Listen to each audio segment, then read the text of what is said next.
je vais vous présenter le rapport moral.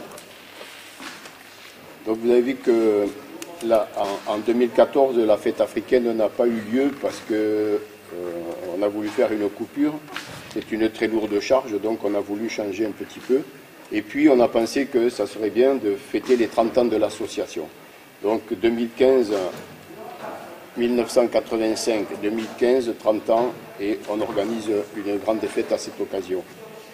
Donc il a commencé avec les deux films que vous avez pu voir, certains à Novelty, jeudi, et pièce de théâtre hier soir avec Patricia, quelque part, je ne sais pas où, voilà, qui nous a comblés hier soir.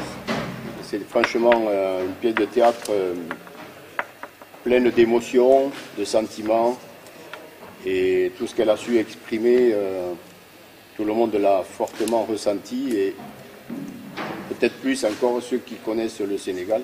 Et je pense que tout le monde a été sensibilisé. C'était certainement son but et c'était le nôtre en même temps. Voilà, donc par contre, je parlais de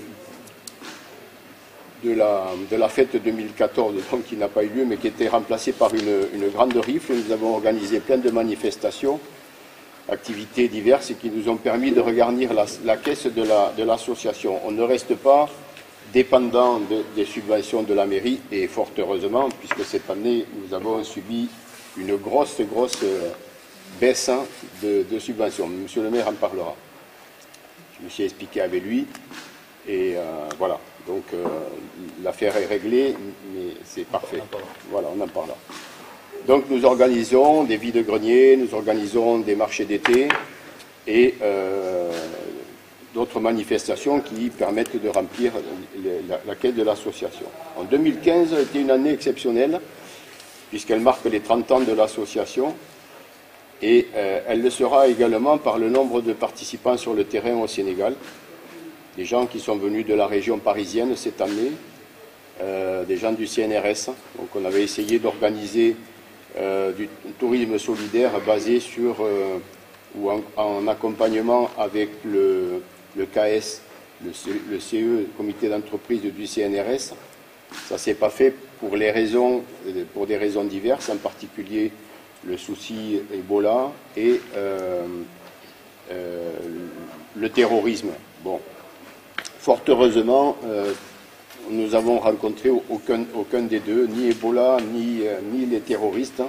Tout s'est bien réalisé sur le terrain, on n'a pas eu de soucis avec qui que ce soit, et l'accueil a toujours été aussi généreux, aussi chaleureux.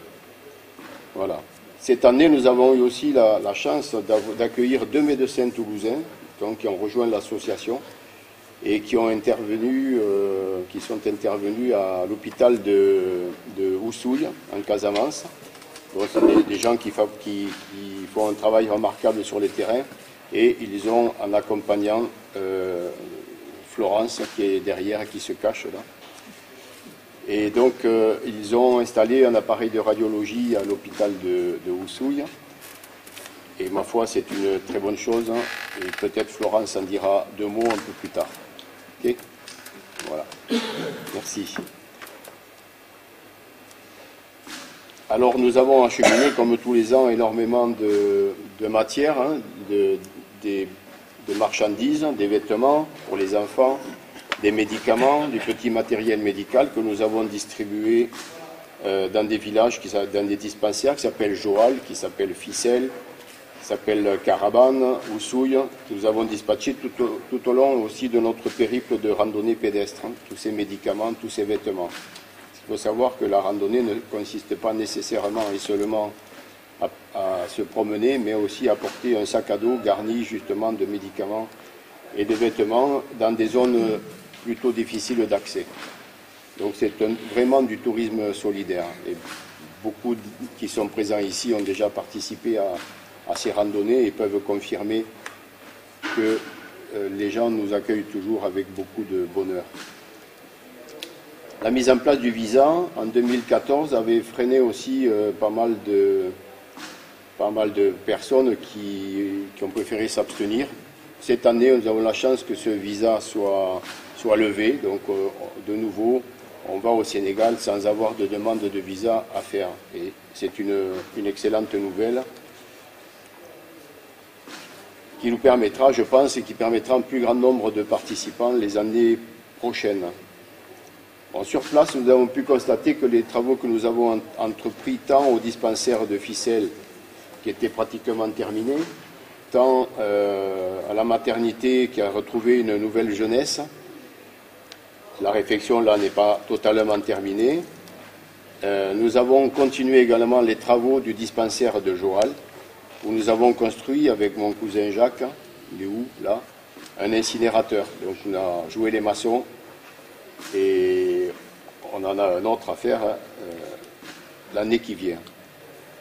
Donc pendant notre séjour, le mur des handicapés, nous avons un centre de handicapés à Oussouye. Il y avait 3 murs qui étaient réalisés, le 4e ne l'était toujours pas.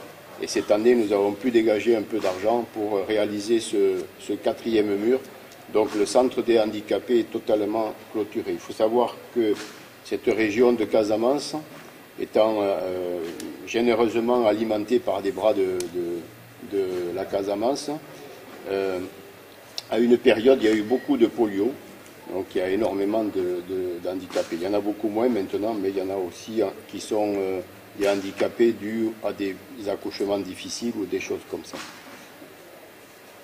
Nous avons réalisé encore quelques travaux au campement Emanaï. Alors le campement Emanaï, c'est un petit peu notre centre d'accueil en Casamance. Donc nous essayons d'améliorer notre confort, ce qui n'est pas non plus, ma foi, une mauvaise chose quand on connaît un petit peu la difficulté que l'on rencontre dans certains logements avec les punaises, Jacques, et autres petites bestioles qui viennent nous visiter la nuit quelquefois. Bon. Merci aux infirmières qui sont venues, merci aux profs, éducateurs sportifs, merci aux mamans tout simplement qui nous accompagnent, les peintres, les plombiers, les volontaires pour ces activités. Donc je remercie encore une fois tous ceux qui m'ont accompagné et qui ont pu dégager du temps et du travail. Alors nous avons été sollicités pour réaliser de nouveaux projets. Vous devez bien vous douter qu'on ne nous laisse pas tomber comme ça. Donc on a plein de demandes à réaliser encore. Et les projets sont nombreux. J'espère qu'on pourra tous les réaliser, mettre en œuvre toutes ces actions. En particulier donc la création de l'école de Patricia. Et j'appelle de tout cœur ceux qui souhaitent nous aider, nous accompagner sur le terrain à venir nous rejoindre. Ce n'est pas un problème, on vous accueille bien volontiers, que ce soit avec sac à dos ou avec une truelle, un pinceau ou autre chose. Voilà, il n'y a pas de souci. Voilà, donc je vous donne rendez-vous pour ce soir à la fête. Et merci encore une fois de votre présence. Donc, je voudrais signaler quand même qu'on a une concurrence. Belle concurrence, hein. Le club de rando n'est pas au complet ici parce qu'il y a beaucoup d'adhérents, mais ils ont également la visite du club de Sorèze, dont il y a pas mal d'éléments qui font partie de l'association, mais qui sont là. L'alphabétisation, avec quelques personnes qui sont ici, Louise, Jean-Luc, Madi. C'est quelque chose qui avait été abandonné, qui avait été créé, je crois, par Lilette Sagol, qui avait été abandonné et que l'on a repris. Donc, et mercredi, nous avons eu la visite de monsieur le maire et de monsieur le préfet, sous-préfet, dans la salle Jaurès, et il y avait justement des personnes qui étaient là pour recevoir des cours. Donc peut-être monsieur le maire va en parler un petit peu plus. Voilà. Donc je vous laisse la parole. Moi, je vous remercie. Après, qu'est-ce qu'on peut dire? Vous avez dit beaucoup de choses sur les bénévoles, sur votre association. On ne peut que vous féliciter, on ne peut qu'être ému parce que toutes les choses que vous faites, après j'ai parcouru, mais trop rapidement certainement, toutes vos actions là-bas et c'est énorme. Et les mots écrits sur le papier ne représentent même pas ce que ça peut représenter pour les personnes qui reçoivent toute cette aide. Je suis sûr et certain que vous avez une action très très importante au Sénégal et en Afrique en général. Je voudrais parler de la subvention parce que je crois que c'est un sujet qu'il faut aborder. Et puis, je ne suis pas venu ici pour me défiler, donc je préfère qu'on en parle. On en a parlé avec votre président, et après j'aborderai d'autres sujets. Alors, il n'y a jamais aucun argument qui justifie le fait qu'à un moment, on va baisser le niveau de solidarité qu'on peut avoir. Voilà. Ça, c'est une chose en tout cas que j'ai en moi et que je pense que l'ensemble du conseil municipal peut partager. Par contre, nous sommes soumis beaucoup à des contraintes. Alors vous allez me dire, mais qu'est-ce que ça peut nous apporter des contraintes? Parce qu'à un moment, c'est vrai que les excuses, comme je viens de le dire, ou la réalité des chiffres, quand on est passionné dans une action, on peut le valider d'un revers de main. Mais la réalité se rappelle à nous, et on a des budgets qui sont de plus en plus serrés. Je veux dire, vous le savez tous, vous lisez tous les journaux et vous le savez comment ça se passe. La commune de Noyon-sur-Mer a perdu pratiquement 150 000 € de budget de fonctionnement. On va en reperdre de nouveau 150, peut-être un peu plus cette année, peut-être presque 180 000 €, et on va en reperdre encore l'année suivante. C'est-à-dire que dans les 3-4 ans qui vont arriver, on va perdre pratiquement 600 000 € de notre budget de fonctionnement. C'est énorme pour une commune comme Bagnous, parce que le budget de fonctionnement est important, et parce qu'on a la richesse à Bagnous d'avoir beaucoup d'associations, beaucoup d'associations, et d'associations qui sont près de nous, avec que ce soit les enfants, que ce soit les personnes âgées, que ce soit les clubs sportifs, clubs de randonnée, etc. Donc on est énormément sollicité. Donc on a essayé, et c'est jamais un choix très facile, je vous le disais au départ, de rationaliser un petit peu et d'essayer de répartir un petit peu les subventions. On a augmenté personne, parce que la logique aurait voulu qu'on fasse des économies, qu'on baisse la somme qui est distribuée aux associations. La logique aurait voulu ça. Donc on a réparti comme on a pu, on a augmenté personne, on a simplement eu quelques petits rajouts sur des enfants pour qu'ils puissent se former à la pratique de certains sports. Donc ça nous a un petit peu augmenté notre budget de l'association. Et on a pris le parti, à tort ou à raison, de ne plus subventionner les associations, comment je peux dire, au niveau national. Peut-être tout ce qui est, je sais pas, mon médecin du monde, tout ce qui est association qui sort un petit peu du cadre de Bagnous, en se disant qu'on était en train d'empiéter sur un peu le devoir de l'État qui, lui, nous restreignait les budgets, et que peut-être on aurait plus de grâce à nous retourner vers nos associations locales. Voilà. Donc ça a été un choix qui est discutable. Hein. Je ne suis pas venu ici pour plaider en disant non, c'est moi qui ai raison et on détient la vérité, pas du tout.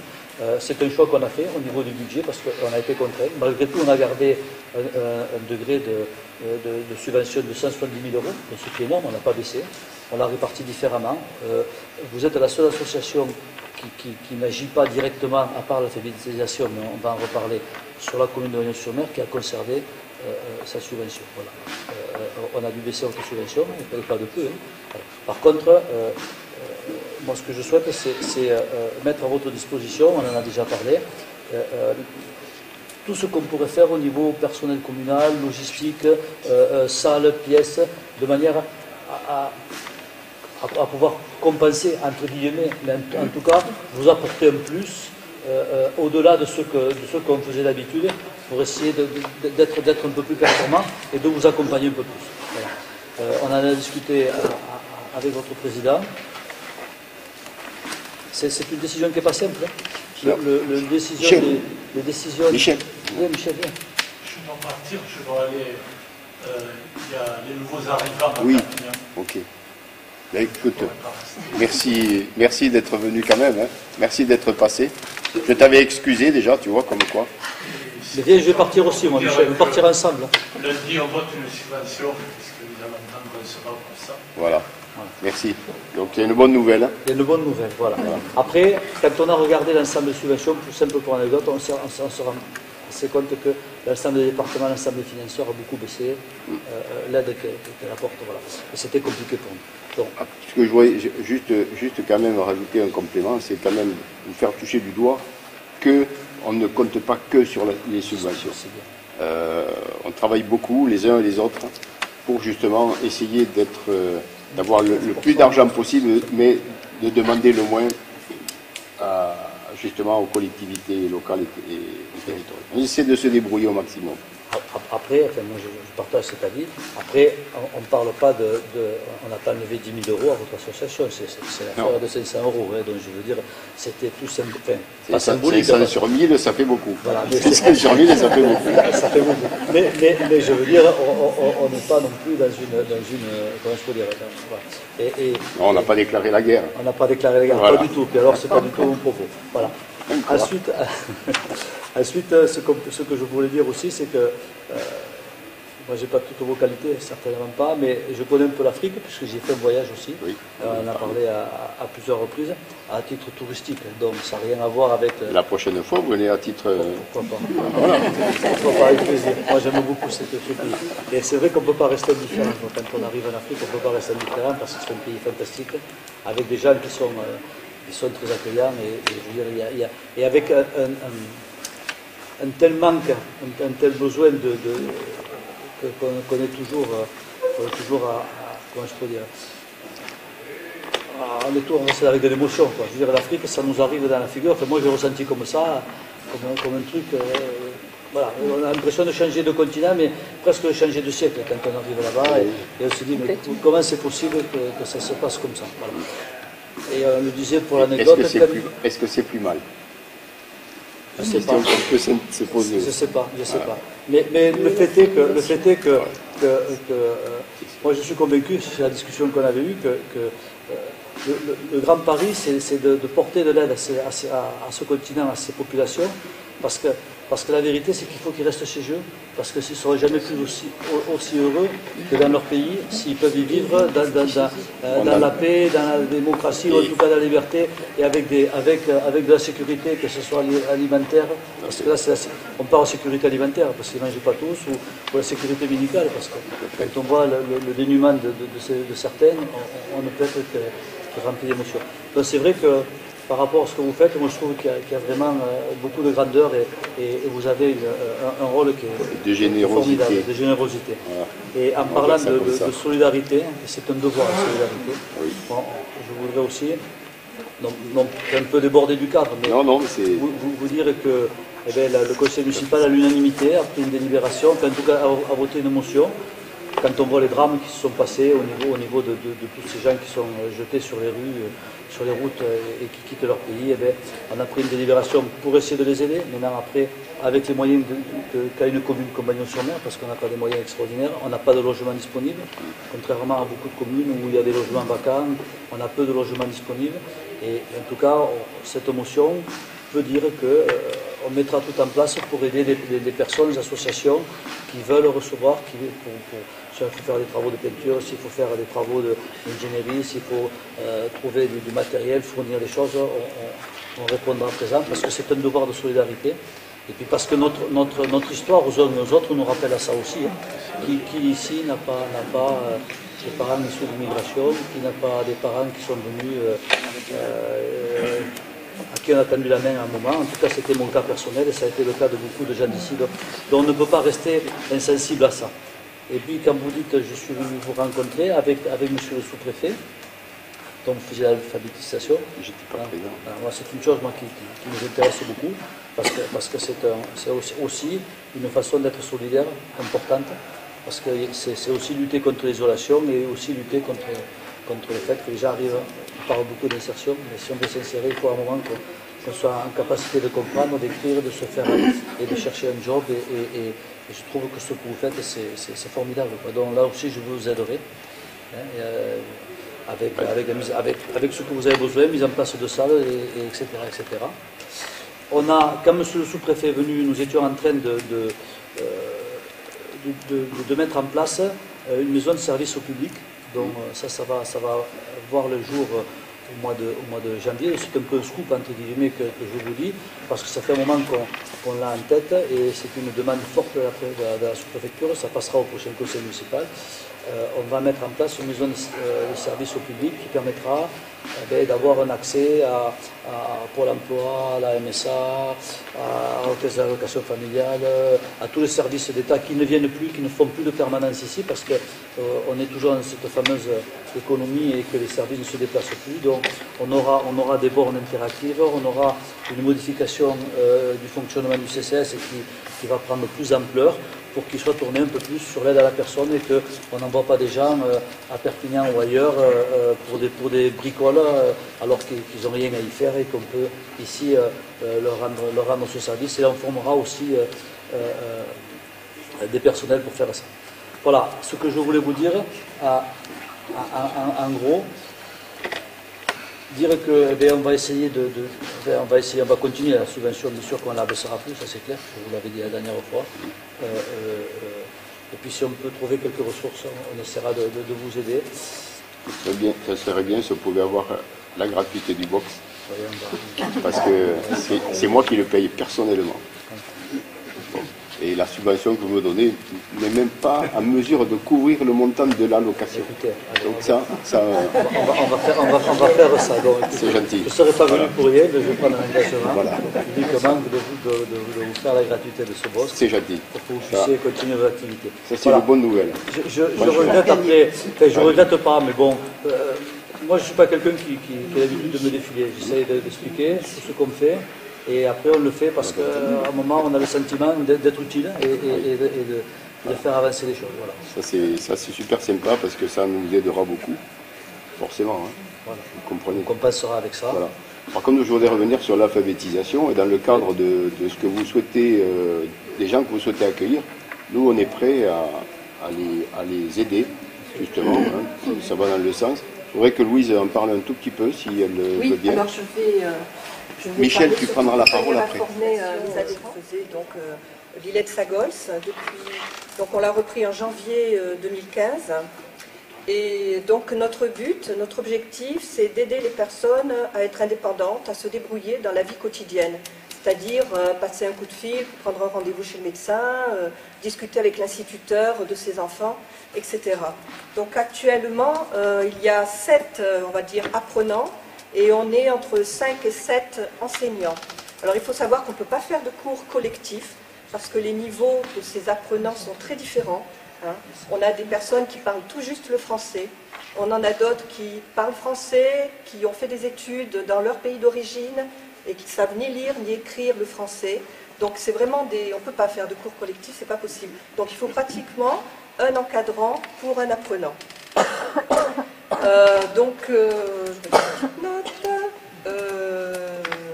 Voilà, donc l'idéal serait même d'être en binôme sur un apprenant. Et donc là, je fais un petit peu appel aux adhérents, savoir s'il y a des gens qui ont un petit peu de temps libre.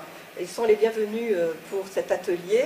Et bon, je peux vous dire, moi, que c'est quand même une expérience très enrichissante. Alors, c'est vrai que l'année dernière, on a commencé un peu comme ça au pied levé. Et on s'est dit que cette année, il fallait qu'on se perfectionne quand même dans l'organisation de cet atelier et aussi la partie pédagogique.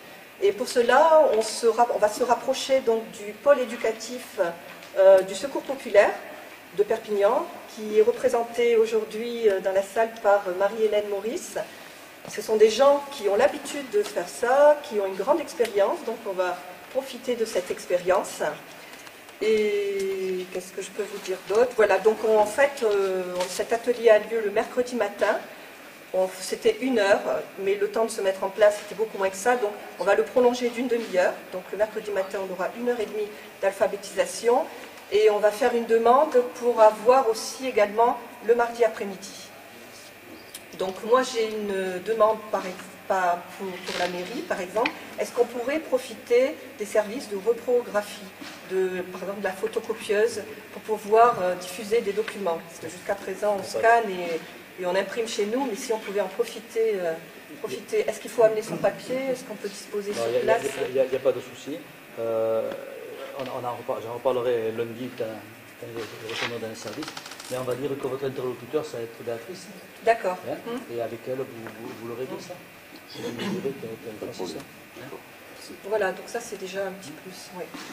Donc voilà, s'il y a des volontaires, vraiment, on vous accueillera sans problème. Donc il y a Madi qui fait partie des encadrants, Guy, Jean-Luc, moi. Donc n'hésitez pas à venir nous voir. Christiane. Donc n'hésitez pas à venir nous voir. Et peut-être Marie-Hélène. Pour qu'on en discute. Marie-Hélène qui vient. Et Marie-Hélène qui est ici aussi. Voilà, qui va nous apporter son expérience. Merci. Et vous dire toute ma reconnaissance de tout ce que vous faites. J'ai écouté Monsieur le maire et c'est vrai que heureusement qu'il y a des gens comme vous. Ce bénévolat, l'humanisme, etc. Vous mettez tout en avant pour justement dans cette période un peu difficile où on entend tout et n'importe quoi. Ça fait du bien qu'il y ait des gens comme vous, qu'il y ait des associations comme vous. Et aujourd'hui, je suis heureux d'être avec vous. Malheureusement, l'emploi du temps est très chargé. Et je suis aussi content d'avoir réussi à débloquer une subvention parce qu'il y avait longtemps que tu m'interpellais et que tu me disais il y a d'autres collectivités qui nous en donnent et pas vous. Donc, on le vote et on la vote lundi. Donc, voilà. En tout cas, chaque fois que je pourrai vous aider, je le ferai avec plaisir. Je le sais. Parce que ça correspond à ma philosophie et c'est avec plaisir que je peux, quand je peux, je le fais. Voilà. Merci beaucoup en tout cas de tout ce que vous faites. Merci.